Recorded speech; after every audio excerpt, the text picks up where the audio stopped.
It's been about a year since last time we did an extra on GameCube games, so what better place to refamiliarize ourselves than one of Nintendo's own offerings, which also happens to be the best-selling GameCube game ever, Super Smash Bros. Melee. The game had an impressive amount of content for the time, and a lot of material had to be altered between different regional releases. This not only led to mistakes, but also some use of artistic license. The name behind the Poker Float stage was itself born out of the localization process. The Japanese version of Melee refers to the stage as Pokemon SUBSPACE, and the Pokemon are not implied to be balloons at all. SUBSPACE was used in other Nintendo games like Super Mario Bros. 2 to mean a world that exists in an alternate dimension, usually with different rules. So the idea of the Pokemon being balloons was something that was completely made up by the game's English localization team, and wasn't the original intention. As an interesting aside, most of the Pokemon in the stage are ones that can actually be summoned through the Pokeball item in Melee, with the exception of one key Pokemon, Onix.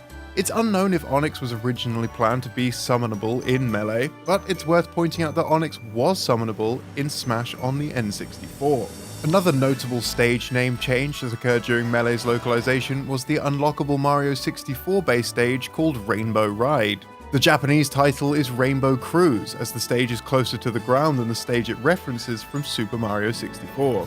While the Rainbow Ride title would go on to be used in the North American release of Melee, the title Rainbow Cruise was used in the PAL version, leading to differences across the regions. The name would be contested again in Brawl, but notably, all English versions of Ultimate use Rainbow Cruise across all regions, thus cementing the US version of the title as the stage's official name in English. One GameCube game that saw significant changes from its inception was one of the system's fan favorites, Luigi's Mansion. Although we've spoken about this game a handful of times before, there's some secrets we've yet to discuss. In an interview with Luigi's Mansion director Hideki Kono described some aspects of the game's original direction. The game was originally going to be set around a big house or even apartment complex, but this was switched up and the setting became something like a dollhouse. The team started experimenting with Mario characters being on a TV set using a dollhouse backdrop, and eventually shifted the focus onto Luigi. There was an idea to set the game within a ninja mansion or Japanese-style house, but the team ultimately decided to settle on a European-style building, which was also reminiscent of some older mansions in the United States. There were also prairie and desert areas in the game when it was using a generic Mario theme, but these were cut when the mansion idea took hold. As soon as the mansion concept was decided, the blueprint of the house, a 3-story structure with a basement, was already set in stone, and the design conversation became about how to keep the mansion varied. The team put a huge staircase in the lobby, a bathroom on each floor, a training room, and a music room, all to make sure the mansion had a Western feel. Another idea that was cut was for an underground cave to extend the geographical environment. And the game even had an RPG-inspired system which upgraded stages after certain actions. But this was cut so that the team could focus on the vacuum mechanics. Another beloved Mario game on the Cube is Paper Mario: The Thousand Year Door. And again, we briefly covered some of the game's out-of-bounds secrets in a Paper Mario video we did not too long ago, but we neglected to mention quite an interesting off-screen tidbit. It seems that within Thousand Year Door, for some unseen reason, Mario, Peach, and Bowser have crucial code attached to them that the game needs to have loaded at all times. So much so that if a scene in the game doesn't have one of these characters present, it will break. The title's designers circumvent this limitation by having Mario, Peach, or Bowser out of the camera's view if they aren't actively taking part in a scene. This is even true of the game's introduction, where Mario can be found by pulling the camera back to about 20% zoom. The same can be said for the scenes of Sir Grodus talking to his henchmen, where Peach will be about the same distance out of shot to the south. Yet another GameCube Mario title that has some interesting secrets is Mario Golf Toadstool Tour. This is one of the few Mario games that actually released in North America before Japan, meaning the Japanese version of the game has a fair amount of improvements over the Western release. In Japan, the game is known as Mario Golf Family Tour and features many small changes that you might expect, such as measuring putting distances and wind speed in meters and meters per second instead of feet and miles per hour. There are also several font changes, and the colors were tweaked for messages like "nice shot" and "excellent." The most significant improvement, however, was a coding overhaul on how things in the game are processed. CPU characters calculate their shots a lot faster than in the American release, and cycle through clubs faster as well. Various menu transitions also move much more quickly. A few oversights were also corrected from the American release, such as the hole-in-ones on par 4 and par 5 holes being mistakenly announced as an albatross. For some reason, the method of unlocking the ace-level CPU player difficulty was made different in every region. In the original American release, it's unlocked by beating every star tournament a single time with every non-star character. This meant that players had to win 102 star tournaments, which was honestly a bit too much work for the reward. In Japan, all the player had to do was beat Bowser in his character match. And in Europe, players just had to win the Bowser Star Championship. One more GameCube gem that has what you might call unnecessary regional changes is Baton Kaitos, Eternal Wings and the Lost Ocean. Baton Kaitos has a unique setting and a fairly unique combat system to boot. It utilizes a turn-based, card-based system that uses magical cards known as Magnus, which absorb the essence of real-world objects. These cards containing items and objects can then be used in battle. Interestingly, 28 of the cards are changed in the international release, likely to make the purpose of the cards more clear to Westerners. And although some make perfect sense, like swapping out obscure Japanese dumplings for shish kebab, some seem a bit pointless. One that stands out the most to us is swapping out edamame beans for peanuts, instead of just renaming the card Beans. From one turn-based RPG to another, Pokemon XD Gale of Darkness was a hit amongst fans, but is scarcely talked about these days, likely due to its releasing towards the end of the GameCube's lifespan. This is a shame, because as well as being a great game, it has a decent amount of interesting tidbits. When players start their adventure in Pokemon XD, they set out with just a level 10 EV. However, there is evidence in the code that this isn't always what the developers had planned. Using action replay codes, it's possible to swap out the level 5 Eevee for 2 starter Pokemon, a level 26 Jolteon and a level 30 Vaporeon, which are within the game's code. This would have lined up quite well with Pokemon Colosseum, where players started out with a level 25 Espeon and a level 26 Umbreon. This also has other implications. Since these two starters are nearly 20 levels higher than Eevee, the levels of Pokemon throughout the entire game would have been proportionately higher as well. And that's not all. The game has another unused Pokemon of sorts. The Pokemon Bonsly was first introduced in XD as part of the game's story, but wasn't a truly playable Pokemon. However, Bonsly can be added to the player's party through hacking and will be fully functional. The only setback is that Bonsly can't evolve into Sudowoodo, likely because it was never expected to be possible in the first place. Another game with a cult following for the Cube is Animal Crossing. As you might recall, the title had a handful of emulated NES titles that could be played by obtaining in-game items, which are essentially NES consoles with unchangeable cartridges inside them. There's also a generic NES console item with no cartridge inside that can be purchased from Red. This item was originally thought to be unplayable and purely decorative, as it would display the message, "I want to play my NES, but I don't have any software," when the player interacted with it. However, it was recently discovered that this item actually scans the GameCube's memory card for special files that contain NES ROMs. Security researcher James Chambers found the unique feature while searching through Animal Crossing's code, messing around with the debug menus and seeing how various items function. Chambers experimented with the feature and was eventually able to use it to play Mega Man, Pinball, and Battletoads off his GameCube memory card through the in-game emulator. Although the function may simply be a leftover from testing, it's speculated by some that Nintendo were planning to use this feature to distribute NES games. Nintendo could have sold preloaded memory cards full of NES ROMs, or even given them away as prizes. There's actually some precedent for this, as Nintendo sold versions of Animal Crossing packaged with memory cards that unlocked unique items for players. And now for possibly the most cult title on our list, having sold fewer than an estimated 390,000 copies, it's Chibi Robo. The game was originally being developed by Just Skip and not Nintendo, but it was still intended for a GameCube release. The game's storyline back then was different. You needed to train Chibi Robo to get home and avoid the burglars that were after him. The gameplay was going to be similar to a point-and-click adventure. Early videos showed Chibi Robo in a lab of some sort, running around trying to collect batteries to raise his own internal battery. It seems that Chibi Robo would have also been able to evolve itself, as we can see from Robo upgrades in one of the concept arts. There were also other beta activities like pushing things over, moving objects, and other ideas to get batteries and other things. However, after a few years, Skip gave up on the project. Nintendo, though, was still interested in the idea of the game and saved it from development hell by building on Skip's project.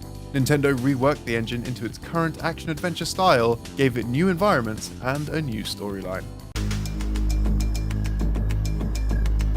Did you know? There were over 100 games planned to release on the GameCube that were cancelled before seeing the light of day. Ever wondered what they were or why they were cancelled? In this video, we'll be covering all of them, with a few exceptions. Certain games will be left out, such as games that were rumored to exist but have no solid evidence backing them, such as Croc 3, and games that were announced for GameCube but released on rival platforms or next-gen platforms, such as Crash Twinsanity or Super Paper Mario. Since we're talking GameCube, we'll start with a few of Nintendo's own scrapped projects. Kirby Tilt and Tumble 2 was first revealed at Space World 2001. It used a Game Boy Advance as a controller, with a special motion-sensing cartridge that let players tilt the controller to change Kirby's direction and speed. Outlets reported players could move between the TV and the GBA screen, and that Shigeru Miyamoto said players could write their own programs on the game cartridges, such as creating mini-games for themselves and their friends to play. In 2002, the game was rebranded as Roll-O-Rama, with Kirby being removed altogether. Roll-O-Rama was showcased at E3 2002, but never released. But this wasn't the only Kirby game that ran into trouble, not by a long shot. Over the course of 11 years, there were 3 separate attempts to make a mainline Kirby game for the GameCube. The first was a 2.5D title with 4-player gameplay. A reason for its cancellation wasn't given, though Shigefumi Kawase, the producer of Kirby's Return to Dreamland, said the game was when he learned how difficult it is to make a game that is both multiplayer and single player. The second game would have been the Kirby series' first ever 3D platformer. It was cancelled because it hadn't reached the level of quality Nintendo wanted. The third game featured a 2D art style similar to a pop-up book and powered up versions of the copy abilities from previous games. Satoru Iwata, who once headed the studio involved in making these games, commented on the 11 years of development, stating,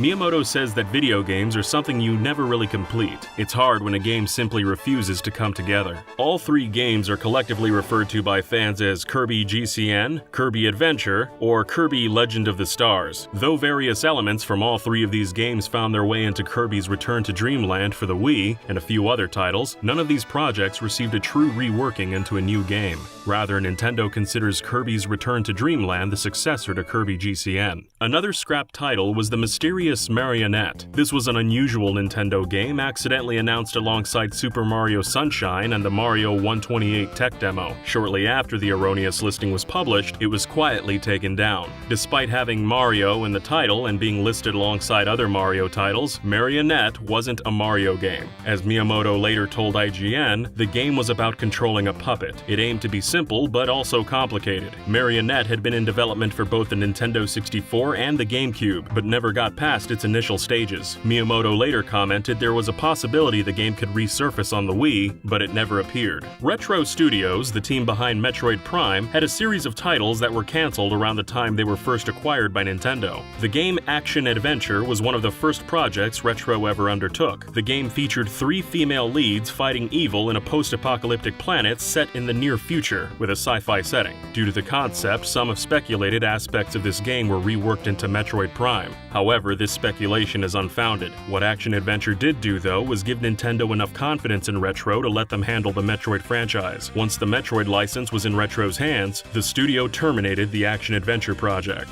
Thunder Rally Car Battle was a Retro Studios game described by IGN as a mix between Twisted Metal 2 and Mario Kart 64, set in a bleak Mad Max-like world. It was also known as Car Battle and Car Combat while being developed. Another was Retro Studios Football, also known as NFL Retro Football, which, believe it or not, was originally going to be a Mario football game. But Nintendo wanted Retro to make more mature titles, so the project became a realistic sports title before being scrapped entirely. And finally, there was Raven Blade. Retro began work on Raven Blade in late 1999 as a role-playing game for the GameCube. It was first unveiled at E3 2001 with a full trailer. Raven Blade was a third-person action RPG set in an ancient world, featuring an epic quest involving the aforementioned magical weapon, the Raven Blade. In the end, all 4 of these games were cancelled so Retro could fully focus on Metroid. Metroid was Nintendo's top priority, so it became Retro Studios' top priority as well. Given there were rumors Nintendo was looking to buy out the company, Raven Blade may have also been cancelled as a show of commitment to Nintendo. If so, the gamble paid off, as Nintendo purchased $1 million of Retro Studio stock in 2002, making it the majority holder and officially making Retro Studios one of its subsidiaries. Retro weren't the only studio clamoring to make a game using Nintendo's IP. One pitch that never panned out was a sequel to Diddy Kong Racing. Around April 2004, Climax Studios pitched the potential sequel to Nintendo. The game, Diddy Kong Racing Adventures, would have seen WizPig propose a rematch against Diddy and his friends, with his goal being to pave over a forest. The game would have taken the player through 16 different villages styled after characters from the Donkey Kong Country series. Each village would be controlled by a different villain who must be beaten in a race. Vehicles would have included buggies, quad bikes, planes, hover bikes, and jet skis, some of which could be upgraded to access new areas. But this wasn't the only attempt at a Diddy Kong Racing sequel. Donkey Kong Racing made its only appearance at E3 2001 with a trailer featuring Donkey Kong, Diddy Kong, Tiny Kong, Kiddy Kong, and Taj the Genie as playable racers. While not in the trailer, Cranky and Lanky Kong were also shown in an internal render for the game. The overworld would have featured jungles, plains, and seas stitched together seamlessly just like Diddy Kong Racing. It also would have had 4-player multiplayer, and animals from Donkey Kong Country would stand in for vehicles, each with a unique ability. Players could be knocked from their animal, triggering a button-mashing frenzy to get back onto it. The animal could also be upgraded through collectible fruits. During development of the game, Microsoft bought Rare, so Donkey Kong Racing was renamed Saberman Stampede. The game would star Rare's Saberman character and release on the original Xbox, then the Xbox 360 before being cancelled. This cancellation was due to Cameo, Elements of Power, being behind schedule. The Saberman team was relocated and the title was put on hold. In 2008, a video of the 360 prototype was posted on YouTube, showing that Saberman Stampede had evolved from a racer into an adventure game during its ill-fated development. Another popular franchise from Rare is the Conker series. After Conker's Bad Fur Day was released in early 2001, the developers started work on a sequel for the GameCube. The game was called Conker's Other Bad Day, and focused on Conker's unsuccessful tenure as king. The plot saw Conker spending all the kingdom's money on beer and hookers, with the first level featuring Conker breaking out of jail for his crimes. The main villain was a massive space poo,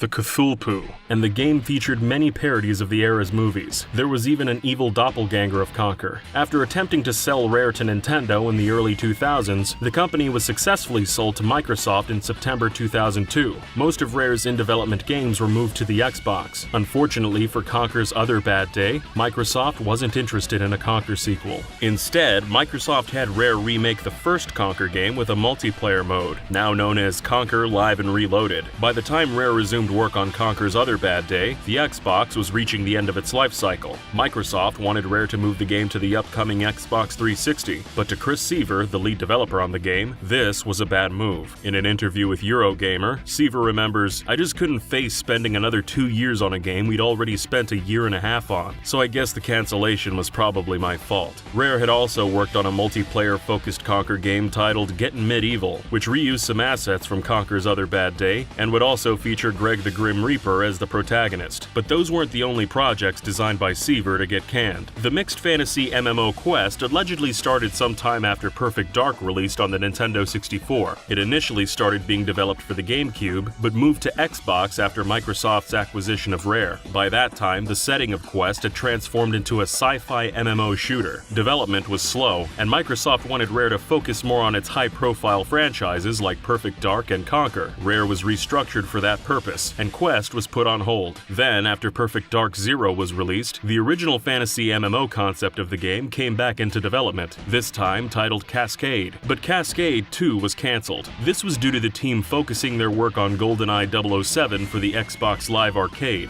a game that also never released. Although not developed by Rare, the next game is related to the studio. In 1998, former Rare developer Martin Hollis of GoldenEye and Perfect Dark fame founded his own studio, Zoonami. One of their projects was Game Zero, also known as Project Z3796WP, a GameCube exclusive developed in collaboration with Nintendo in 2000. Game Zero was never shown publicly, but that didn't stop rumors from spreading as soon as the deal was known. Due to Hollis's history, many assumed Game Zero would be another FPS. However, Hollis wanted to try something new. Game Zero was actually a sandbox platformer with destructible voxel levels. In it, a female protagonist mined an alien planet to craft new items and structures, and rescued characters from tightly packed Mario 64-like levels. The game has since been compared to Minecraft, and it's easy to see why. Game Zero's concept was truly ahead of its time, perhaps too far ahead. The destruction and recreation of the voxels used in the game as building blocks was too RAM-intensive for the GameCube, or even PCs to run it properly. Thus, after 3 years of work, Game Zero was quietly dropped. Another scrapped Nintendo-related title came from developer Camelot. The project was in the planning stages as an unnamed RPG in early 2001. Originally, Camelot said they would work on a GameCube RPG as soon as they finished Golden Sun on the GBA. This led to years of rumors that a Golden Sun title would be made for the GameCube. Then, in 2005, a Camelot Help Wanted ad appeared in Famitsu magazine, reading, "Now seeking staff for development of an RPG targeting a next-generation system," leading some to believe the project was moved to the Wii. However, nothing ever seemed to come of it. Nintendo also struck a few deals with prominent third-party developers. The Capcom 5 were 5 GameCube exclusives meant to be developed and published by Capcom to show off the system's friendliness to third-party platforms. Dead Phoenix, ironically, is the only one that didn't make it. It was first revealed in November 2002, but was removed from Capcom's website after failing to appear at E3 2003. Despite this, rumors of its eventual release were common. IGN even hypothesized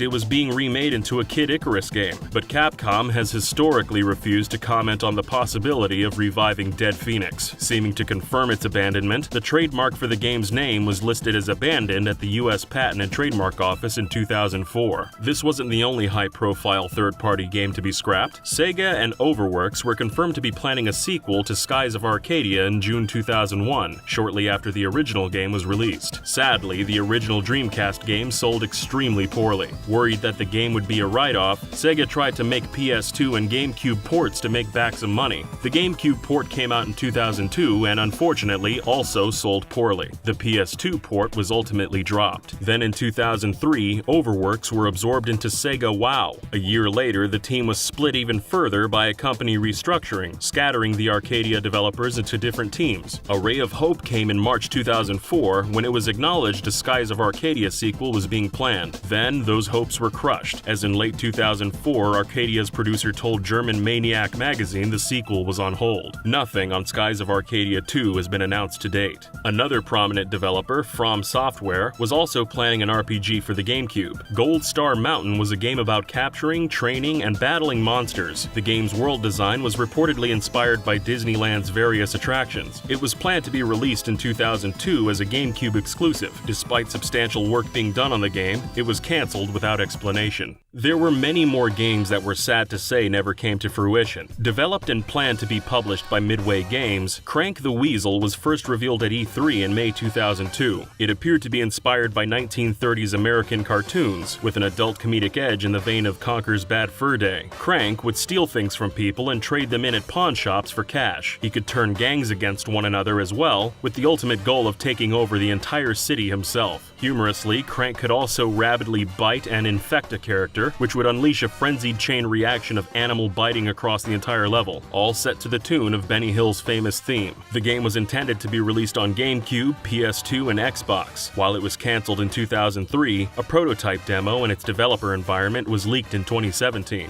Another studio with a cancelled GameCube offering is Acclaim Entertainment. Acclaim began work on a sequel to Turok Evolution sometime after the game's release in 2002. However, the project never truly got off the ground, with only small bits of concept art left to prove it ever existed. Acclaim went bankrupt in 2005, and with it vanished any chance of a direct sequel to Turok Evolution. The series didn't surface again again until Propaganda Games released Turok in 2008 for the Xbox 360, PlayStation 3, and PC. iNinja 2, a sequel to the original iNinja action game, once entered development for the GameCube at Argonaut Games. It would have taken place in the same setting as the original game, one that mixed ancient Japan with futuristic robots. While Argonaut Games worked on the game for a few months, sadly, financial issues forced the studio to close down in 2004. The game was never officially announced, with only concept art finding its way to the public. In 2005, TKO Software were working on a sequel as well, a successor to the Miss Pac-Man game. Miss Pac-Man Maze Madness was in the works. Miss Pac-Man Maze Madness 2 was originally planned to release on PS2, Xbox, and GameCube. The project was cancelled, however, apparently because the market was perceived to be too saturated. A game that also faced marketing issues was Worms Battle Rally. This was a racing game featuring Worms characters and weapons from the main series. It was developed by Team 17 and planned to release on GameCube, PS2, and PC. The game was cancelled in 2003 despite being nearly finished, as the game's publisher wasn't happy with it. Team 17 instead developed Worms Forts Under Siege at that publisher's request. Upon completion of Worms Fort Under Siege, the publisher promptly cancelled that as well. Thankfully, Sega later picked up the rights for Under Siege and released it to the world. Some scrapped games had less of a pedigree.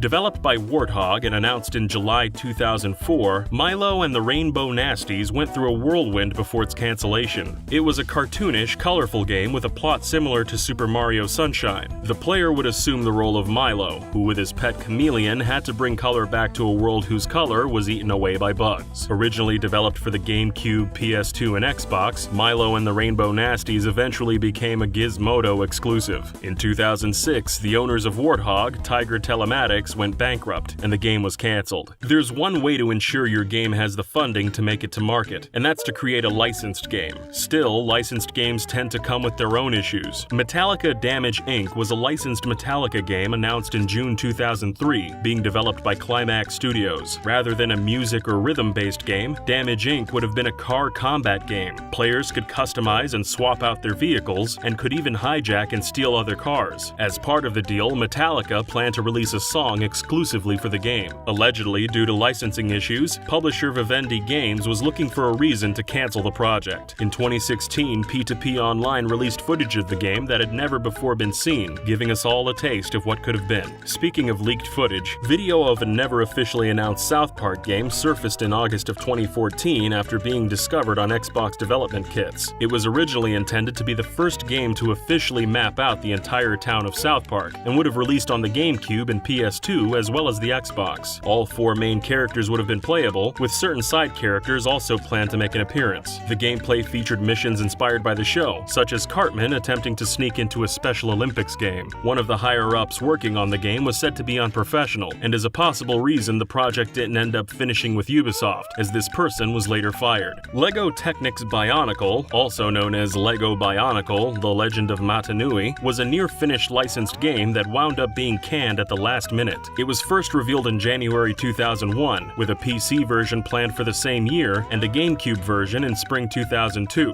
The GameCube release was the first to go, with the project being cancelled in its entirety shortly after. However, what was meant to be a GBA companion game, LEGO Bionicle: Quest for the Toa, did successfully release in 2001. As far as gameplay goes, Legend of Matanui would have had a similar structure to the Legend of Zelda games, with unlockable items granting access to previously restricted areas. The official reason for the game's cancellation has never been confirmed. One developer was told LEGO felt the game was of poor quality. Others said there was a shift in LEGO's management. Still, some think the game was cancelled so LEGO could pursue Argonaut Games' pitch for the franchise, a pitch that led to 2003's Bionicle the game. Recently, in February and April 2018, 2 builds of Legend of Matanui were leaked online. Fans have since attempted to use these builds to recreate the game as accurately as possible. This isn't the only canned LEGO game for the system. Though never officially announced, LEGO Racers 4 would have followed what developers considered the third LEGO Racers game, Drome Racers. Programmer at Attention to Detail Simon Goodwin said the game was cancelled after substantial development effort, and would have been more ambitious than Drome Racers. The entire game world would have been streamed from the DVD, allowing for a much larger play area than earlier LEGO titles and most console games at the the time. Meanwhile, Bulletproof Monk was a game that, like the film, was based on Flypaper Press's comic book series of the same name. It was revealed in September 2002 to be published by Empire Interactive sometime around Christmas 2003 for consoles and PC. The game never made it to market though, as its developer, Mucky Foot, closed down before its release. Based on the Tremors movie series, Tremors the video game was announced in August 2002. Strangely, no images or videos of the game were shown when it was announced, despite the game being in development for the GameCube, PS2, and Xbox. Set in Perfection, Nevada, a few years after the first Tremors movie, players would take on the role of Burt Gummer, a survivalist featured throughout the franchise. The game was scheduled for release in fall 2003, but was quietly cancelled beforehand, likely due to its developers, Rock Solid Studios, going bankrupt. It's not all sad though. Rock Solid Studios was later reborn as Avalanche Studios, creators of Just Cause. Another scrapped GameCube game based on a film came from the E.T. franchise. Despite E.T.'s terrible history with video games, a few developers wanted to give the alien another shot. E.T. the Extraterrestrial, The Search for Dragora, was a bizarre concept of a game. In it, a meteor crashes onto E.T.'s home planet, destroying its life-giving Dragora plants. E.T. and friends would search for seeds and attempt to cross-pollinate plants in order to recreate the elusive Dragora plant. A similar but different game was also planned for PS2 called E.T. the Extraterrestrial: Return to the Green Planet. Unfortunately, developer Z2 was absorbed by Warthog Games in 2002. Meanwhile, publisher New Kid Co. went out of business in 2005. Collectively, these events put an end to this bizarre game's chances of release. Some of you may know BattleBots as an American TV show where remote-controlled robots compete in a robot combat tournament. Others might know it as a real-life company that also hosts robot competitions. Well, in 2002, a 3D game based on the show was in development for the GameCube and PlayStation 2. It was, funnily enough, also going to feature customizable robots fighting. While the 3D version of the game was cancelled, a 2D BattleBots game was ultimately released in 2003 by Majesco for the Game Boy Advance. Another TV licensed game for the system was scrapped. Galidor, Defenders of the Outer Dimension, was a platformer announced in May 2002 at E3.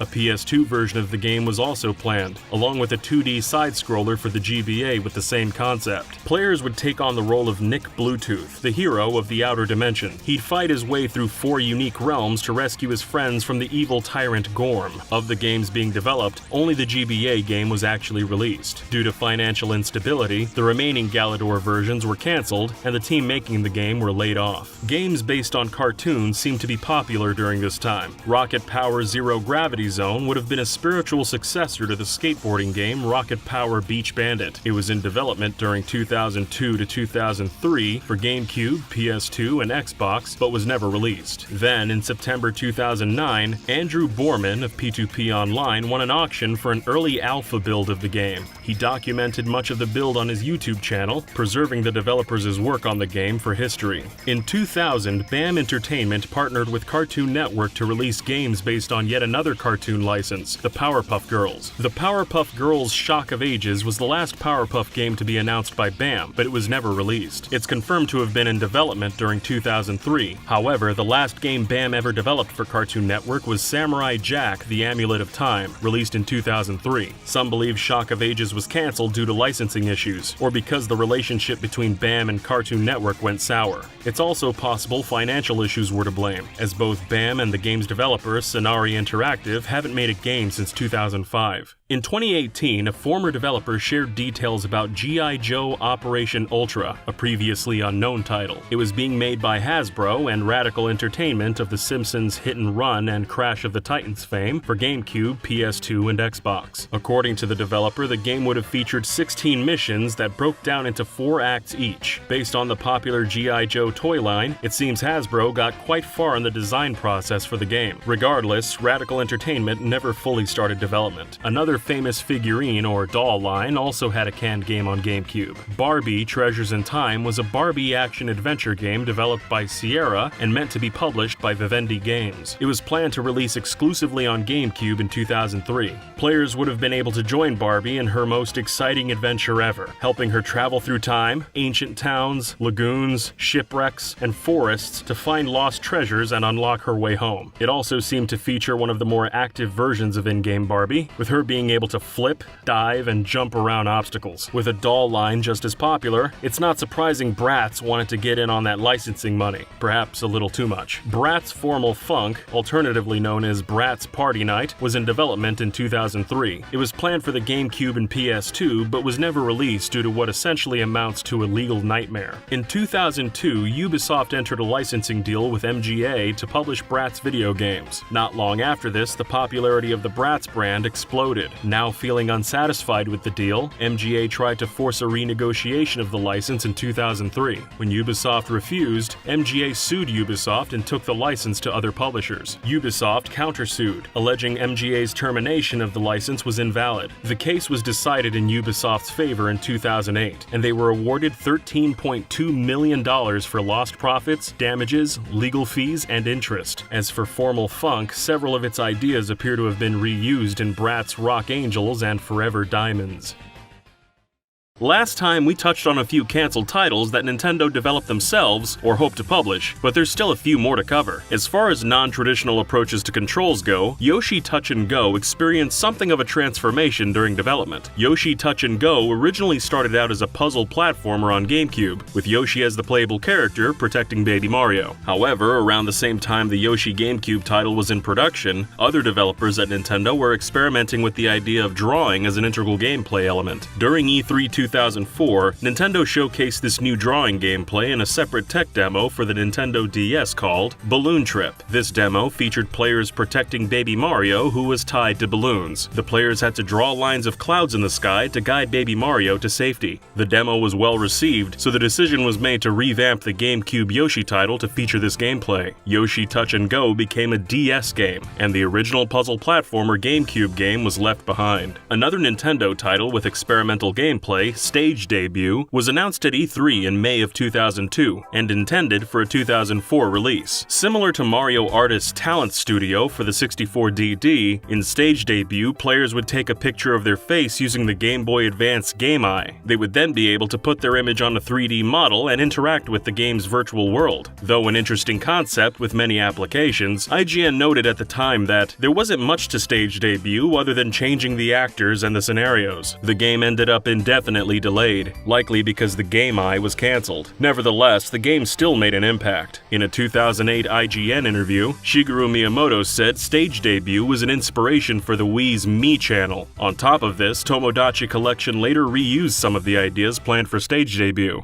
In news that'll disappoint Earthbound/Mother fans everywhere, it recently came to light that there was a concept for an Earthbound sequel for GameCube that never got off the ground. In 2003, Yasuyuki Hone of Xenogear and Chrono Trigger fame had ideas for a GameCube sequel to Earthbound. Hone was able to pitch the project to Earthbound director Shigesato Itoi with the help of Satoru Iwata. Over the course of what was originally presented to Itoi as a lunch meeting, it slowly became apparent Iwata had arranged the meeting for the pitch. According to Hone, Itoi said, "Iwata, you arranged this, didn't you?" And the room went dead silent. Needless to say, Itoi wasn't interested in the sequel, but did praise the early game's crafted, fabric-based visual style. The pitch's ultimate failure can likely be attributed to the production of Mother 3, which lingered in development hell for almost a decade, but was revived for the GBA around this same time. While not a sequel, Factor 5's reboot of Pilotwings was another game from a familiar franchise that ran into difficulty. The goal was an immersive open-world Pilotwings game on the GameCube. Factor 5 experimented with head-tracking glasses that affected what was shown on screen in relation to the player's position, giving the illusion of depth within the display. Originally, the Pilotwings reboot had a more serious tone, but it gradually shifted over development until it was more in line with the past Pilotwing games. In time, development shifted to the Nintendo Wii, as Factor 5 later made the project its own IP. It went through the names Wii Flight, Wii Fly, and finally Wii Fly before ultimately being scrapped. Nintendo is nothing if not thorough, and appears to have wanted titles of all genres on the GameCube. Nintendo Pennant Chase Baseball seems to have been conceived after 2K Sports acquired exclusive rights to release the MLB games. The agreement halted EA Sports' MVP Baseball series, which had released the majority of its entries for the GameCube. This would have left a hole in Nintendo's sports gaming catalog catalog. As such, Nintendo Pennant Chase Baseball was likely being made so the GameCube could have a baseball title. When 2K announced their MLB 2K6 would release on the GameCube, Pennant Chase Baseball was delayed and then ultimately cancelled, likely due to its redundancy. Of course, Nintendo isn't the only company making games for the GameCube, and they certainly don't have a monopoly on failed games. From never being greenlit to bankruptcies and legal issues, there are many reasons games fail. The Four Horsemen of the Apocalypse was a fairly unique game developed by 3DO. It would have had several playable characters, each with special weapons and unique abilities. Characters would have included a fallen priest and a young stripper. Stan Winston, who worked on practical effects for films like Jurassic Park, Terminator 2 Judgment Day, and Aliens, would have been involved with the project. The game was essentially scrapped when the company went bankrupt in May 2003. In 2004, the game's creator Michael Mendime said the IP was far from dead. However, nothing has been heard about the game since. Another interesting title was Sergeant Cruz. While originally meant to release on PC in 2002, Sergeant Cruz was later announced for GameCube and Xbox as a Q1 2003 release. The game had an animated look similar to a Tex Avery cartoon. In it, the player starts out wearing only boxers. As they accrue clothing throughout the game, each new piece of Cruz's super armor gives him new abilities and artillery to fight the alien threat and save the world. Sergeant Cruz was meant to be a substantial game, with 30 missions across 15 stages, split-screen co-op, and a special mode where one player controlled the character's movement while the other controlled weapons, a surefire way to help siblings learn the value of cooperation. Then in the early 2000s, the game's developer Virgin Interactive went through a difficult period. The studio was eventually acquired by Titus Interactive, where it was rebranded Avalon Interactive. It was presumably during this time that Sergeant Cruz was cancelled. Monster Island was pitched in 2001 by Irrational Games as Rampage meets black and white creatures in a fully destructible environment. In it, players would take on the role of either a giant monster set on demolishing the city, or the authorities who protected it. Monsters racked up points climbing skyscrapers and eating humans, while the authorities attempted to stop them using several archetypal characters with different abilities such as the scientist, the girl, the engineer, the general, and the hero. With a living city and dynamic elements, the pitch was ambitious. In the end, the project was never greenlit. As far as ambition goes, though, Flux would be hard to beat. Flux was an experimental action platformer first revealed in April 1998, with a planned release on GameCube and PC. According to the game's developers, it would have been the first game to offer varying planes of gravity. Flux also had a unique mechanic wherein the player rotated the world along 3 axes to move through it and control the action. The idea was that when flipped, guard towers would become bridges and water mills would cause floods. The game's developers, 8 Cylinder Studios, approached several large companies in an attempt to publish the game, but appeared to never reach a deal to actually fund and publish it. Fans of Creature Labs and the Creatures series might remember Project Loki, but not for the game itself. According to a rumor, hidden within the Creatures games was said to be a secret adventure mode. Originally started as a joke by developers, the secret adventure mode eventually turned into Project Loki, a Creatures concept for the PS2, GameCube, and Xbox. Sadly, Creature Labs never found a publisher to fund development further than the initial prototype, and the game was scrapped. This wasn't the only game that didn't get far. L4-2 was a futuristic driving game being made around 1999 and 2000 for GameCube, PS2, and Xbox. It was speculated to be a cyberpunk take on Driver. However, it's likely L4-2 never got past its concept phase, which is a shame. The game would have featured art by American designer and concept artist Sid Mead of Blade Runner and Tron fame. Another sci-fi inspired title, Ion Runner, was a racing on rails shooter developed by Attention to Detail. 2 complete levels of the game were programmed and demonstrated to many publishers. Unfortunately, a deal wasn't reached before the company's funding was pulled, and in August 2003, production came to a halt. Many in the industry had seen Ion Runner's demos and were reportedly surprised the project was never finished. Though never officially announced, the arcade-like racer Stunt Pigs was discovered in 2014 when game collectors found its documents on a disc that previously belonged to M4 Ltd. While investigating, they found a game where players would drive around the city performing crazy stunts and collecting bonuses. According to a developer, Stunt Pigs was frantic and featured dark humor. It appears the game was canned when M4 failed to find a publisher. 12 Volt was also an arcade racer, first revealed in October 2004. The game was inspired by toy slot cars and would have been similar to Micro Machines. Players could race their tiny cars through houses and gardens. It was developed for GameCube, PS2, and Xbox, but there was also a GBA version planned, which would have been fairly different. It's unknown why this project was never released and how much was completed before it was canned. Another racing title was was Backstage. This title was developed by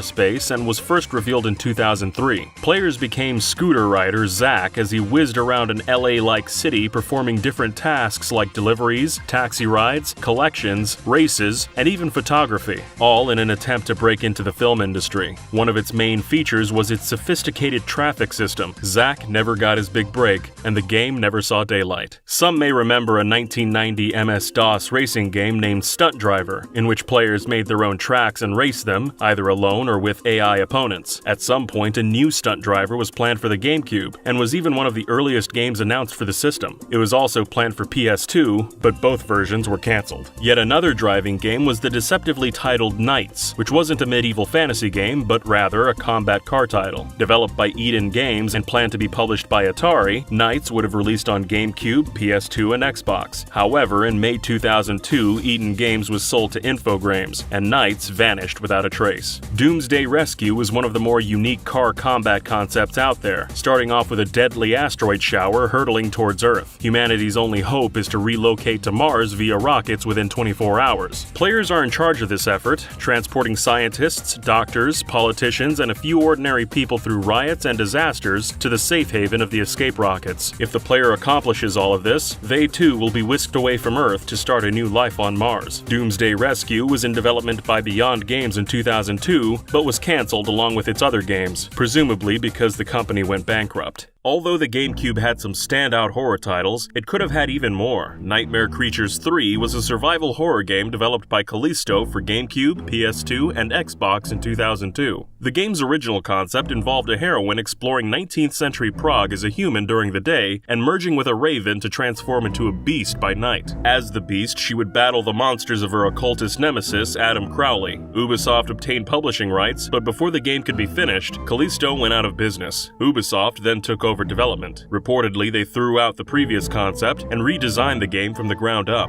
In 2004, an Ubisoft rep claimed the title hadn't been cancelled, but they've been quiet about the game ever since. Asylum was a first-person survival horror game being developed by Dark Black in 2002. Players would become a contestant in a TV game show that slowly transforms into a living nightmare. The game had its own physics engine that would bring destructible environments and ragdoll animations to the gameplay, complete with zombie limbs flying off when hit. Unfortunately, Dark Black struggled to find a publisher and ran into financial difficulty. It closed down and lost the rights to Asylum, presumably to Acclaim. It hasn't been heard of since. Crushed Baseball 2004 was a sports game with an over-the-top arcade style. It was scheduled for a March 2003 release, but was later cancelled due to BAM Entertainment being delisted from the NASDAQ in 2004. The game would have featured unusual characters with superhuman baseball-related abilities, and would have been released for GameCube and PS2. BAM went dormant in 2005, but a somewhat different GBA version was made by Kryptonite Games and published in 2004 by Summit Soft Entertainment. And then there was Extreme Pool. The game was developed for the GameCube, PS2, and PC. It was entirely finished, yet developers' graphics state for some reason struggled to find a publisher for it. It's a shame, as Extreme Pool featured a large set of background locations including an inner-city basketball court, a plane cruising at 30,000 feet, a Caribbean yacht, a city rooftop bar, and a Japanese garden. It had several modes, with some supporting 8 players at once. Another sports title was the boxing game by Climax, Title Defense. It boasted several technical achievements, including a full-on facial damage system and motion capture boxing animations that used 5,000 polygon models. It was inspired by Ready to Rumble Boxing and was planned to release on GameCube, PS2, Xbox, and PC. When it comes to other sports games, there unfortunately isn't much to be said about Ignition Entertainment's International Golf and Tennis. The title was announced for a May 15, 2005 release on both GameCube and PC, but when the date came around, the game was nowhere to be seen. NFL Quarterback Club 2003 was a licensed sports game being developed by Iguana Entertainment. It was meant to be published by Acclaim Entertainment, but never materialized. Some have speculated the game was cancelled due to EA's purchase of the NFL license. Upon closer investigation, however, EA didn't actually purchase the license until December 2004, which could point to other issues being involved. But there is one thing we know for sure. NFL Quarterback Club 2003 really did exist. One developer mentioned making a mini-game for the title on their LinkedIn. The action-adventure title Lady Sia was planned to get a GameCube GameCube sequel named Lady Sia 3D. The game's prototype was developed around 2002 and 2003 for the GameCube and PlayStation 2. It was a sequel to the original Lady Sia, which was released for the GBA in 2001. In 2003, its developer RFX Interactive closed down. The publisher, TDK Media Active, was acquired by Take-Two Interactive, thus putting an end to the project. Rather than a sequel, Extreme Force Grant City Anti-Crime was a third-person shooter spin-off of Namco's Dead to Rights games. It took place in the same city but had a heavy focus on stealthy gameplay. In Extreme Force, players assumed the role of an elite cop attempting to stop a terrorist plot before the events of the first Dead to Rights game. It was also known as Strike Force and First Strike Grant City Anti-Crime. After nearly a year of development, Namco canceled the game, citing time constraints as the reason. Picasso was a stealth thief title developed for the Dreamcast and first revealed in 2000. An extended development pushed it towards GameCube and PS2 instead. Despite this, only one playable build of the game is known to exist, with most of Picasso's gameplay ideas never implemented. Halfway through development, Picasso was radically changed. It shifted from its original idea into a stealth action hybrid in which two super rich people get into a bet about who could gather the most valuable art collection. The player assumed the role of a hired art thief competing against another thief to be the first to steal the art. Initial screenshots of the game show a male protagonist, though later screenshots show a female protagonist, indicating the main character may have been switched. However, Promethean designs went bust in the early 2000s and the game was cancelled. Ricochet Rick, meanwhile, was originally revealed as a GameCube exclusive in 2001. It was later also developed for the Xbox. Had it been released, players would have piloted the skies around legendary landmarks like the Eiffel Tower and the Great Wall of China. The project was cancelled early in development, likely because it was also developed by Titus Interactive. You see, Titus had another GameCube game that met with a terrible fate. Revealed in 2002, Tankers Smoking Barrels would have featured 6 different playable anime-style tank commandos in a futuristic Japanese setting. Players choose a character and set about smashing barricades, crushing army and police vehicles, destroying buildings, and generally causing chaos. But you could also free hostages, so really you're still a good guy. The game was meant to release in 2003, but never saw the light of day. Instead, Titus filed for bankruptcy on January 9, 2005, with $43.8 million of debt in tow. Don't Call Me Max was a fairly strange game that followed the story of Max, a kangaroo who runs away to join the circus his father once belonged to, only to discover it's been cursed by an evil ringmaster. Max must travel to magic realms to stop the ringmaster's curse, his only companion, a magical staff containing his father's spirit. This crazy game, developed by Prolific Publishing, never saw the light of day. But perhaps the most bizarre description of a game goes to Unity, which was described as a kaleidoscopic shooter. First revealed in 2003 to be published by Lionhead Studios, it was in development from early 2003 to late 2004 when its cancellation was officially announced. Both Jeff Minter, the game's developer, and Lionhead Studios cited the game's ambitious and experimental nature as the primary reason for the project's end. Peter Molyneux, Lionhead's co-founder, later added they believed the game wouldn't have finished on time. However, some of the game's technology may have later been reused for the game Space Giraffe on Xbox 360 and PC, so Unity may live on in some form. Speaking of long development times, Armada 2 Star Command was in development for so long it was originally meant to be a Dreamcast game. A 3D space shoot-'em-up, it eventually began being developed for the GameCube and PS2 under several names, including Armada's Revenge and simply Armada 2. After repeated delays and redesigns, and after working for 4 years on the game with limited resources, Armada 2 was laid to rest. The game Pickles, meanwhile, barely had a chance to get made. Pickles initially started as a way for Santa Cruz Games to test its developers' tools. The idea was to stack objects and characters without toppling them as enemies surrounded the tower and attacked in various ways. Pickles may evolve into Stackers, a similar demo that never developed further. Safari Joe: The Dark Continent was announced in April 2002 for GameCube and planned to be shown at E3. The game would have been published by Titus and was later revealed to be multi-platform. However, in early 2003, the game's website began directing users to Titus's website, the only hint to the fact Safari Joe: The Dark Continent was cancelled. In fact, many games seem to just vanish mysteriously. Trium Planeta was developed by F4 in the early 2000s. It was originally in development for the GameCube and PC, and seemed to take cues from games like Super Smash Bros. And Power Stone, with action-adventure overtones. Trium Planeta was ultimately cancelled in 2005. Another game by F4, Castle, was a real-time strategy tower defense game speculated to be a continuation of Pocket Castle, a previous SF4 prototype.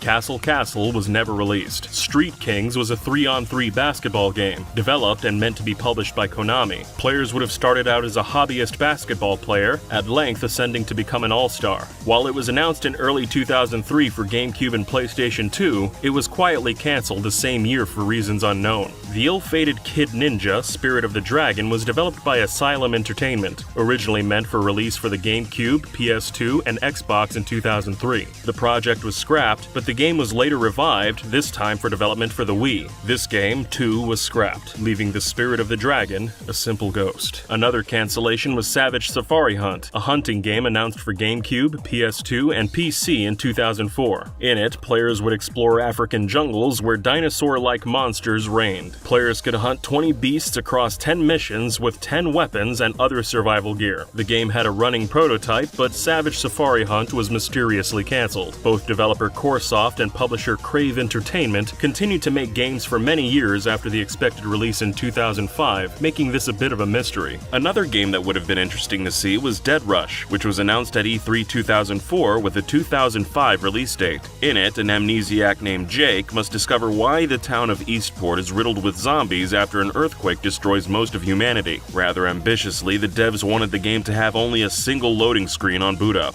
Afterwards, it would never load again, meaning it would have had continuous gameplay without pauses. This is even more impressive as Jake would have been able to drive vehicles around town and make new ones out of parts. Perhaps it's less surprising then that Dead Rush was cancelled. Reportedly, it wasn't turning out how the developers hoped. Terrorsaur: Dawn of Destruction was being developed for GameCube, PS2, and Xbox by Atomic Planet in 2003. In it, players took control of a pterosaur, leading other dinosaurs to safety as the world was ending. Players would learn about the different dinosaurs, figuring out which dinosaurs were the most vulnerable and how to go about saving them. Terrorsaur: Dawn of Destruction was never released, for unknown reasons. It's likely Atomic Planet was unable to find a publisher for the game. On the 25th of February 2009, Atomic Planet went into administration and ultimately closed its doors. The developer Atomic Planet had 3 other games cancelled, all for unknown reasons. In development for GameCube, PS2, and Xbox in 2003, NAM: Tour of Duty was a first-person shooter where players took command of an entire platoon of soldiers. The game would have featured fierce battles diligently recreated from historic accounts of the 1968 Tet Offensive. NAM: Tour of Duty wasn't released and hasn't been heard of since. The second Atomic Planet game, Ace Squadron, was an on-rails shooter set in World War II. It featured various arcade-style air combat missions and was in development for GameCube, PS2, and Xbox. It's unknown as to why the game was cancelled, but it's likely the screenshots shown from the game were pre-rendered mock-ups, implying the game didn't get too far in development. The third Atomic Planet game, Tornado Alley, was also in development around 2002 to 2003 for GameCube, PS2, and Xbox. In it, players would get to take control of a tornado, doing as much damage as possible to its surroundings while following the contours of the landscape, watching for thermals, and building the tornado's power with the proper blend of warm and cold air. It was planned for release in 2004, and similar to NAM: Tour of Duty, it isn't really known why it was cancelled. Atomic Planet wasn't the only studio facing issues, however. The previously mentioned studio Dark Black was working on Wreckin' Crew in 2002, which was described as a mix between Blast Corps, Power Stone, and Bomberman. Players would control a team of demolition experts whose goal was to accomplish their mission's tasks and destroy everything in their path while doing it. It would have been released on GameCube, PS2, and Xbox, but never surfaced. After the release of the cult classic Metal Arms: Glitch in the Systems, Swingin' Ape Studios began work on its sequel. Metal Arms 2 aimed to resolve the cliffhanger from the first game. However, work on the title ceased when Swingin' Ape were presented with an offer they couldn't refuse. They were contacted by Blizzard to work on StarCraft Ghost. As Swingin' Ape was a small team, they focused all their efforts on Ghost and ended up scrapping Metal Arms 2. StarCraft Ghost was meant to be a third-person shooter that let players walk through and experience the StarCraft universe firsthand. It was set 4 years after the conclusion of StarCraft Brood War and featured the character Nova investigating a military conspiracy. Not much is known about the game's storyline, but a novel named StarCraft Ghost Nova was released in 2006 covering Nova's backstory. The game was originally announced in 2002 to be developed by Nihilistic Software for the GameCube, Xbox, and PS2 before Swingin' Ape Studios took over development. Ghost's GameCube version was cancelled shortly after in 2005, and production on the game has been on indefinite hiatus since March 2006. Did you also know that a sequel to Super Mario 64 and a Pokemon RPG were planned for the N64 but cancelled? For more insight, watch our video on cancelled N64 games.